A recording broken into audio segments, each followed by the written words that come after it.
Na bad trip si Kai Sotto, na foul trouble na naman ang ating kababayan.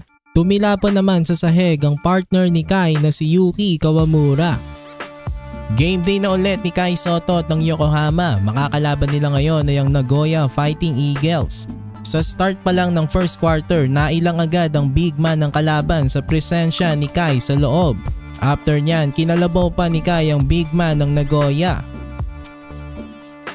Kaso binawian siya agad ng kalaban.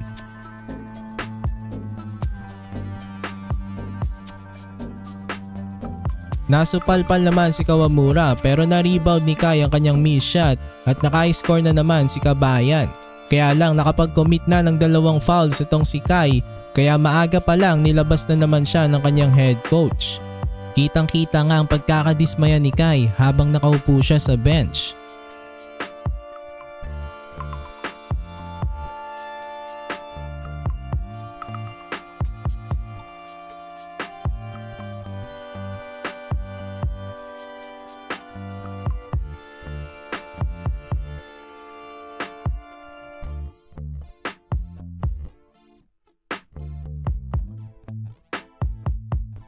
Sa second quarter, hindi na pinasok pa si Kai dahil nga meron na siyang 2 fouls. Naikapitalize ng Nagoya ang pagkakawala ni Kai sa loob.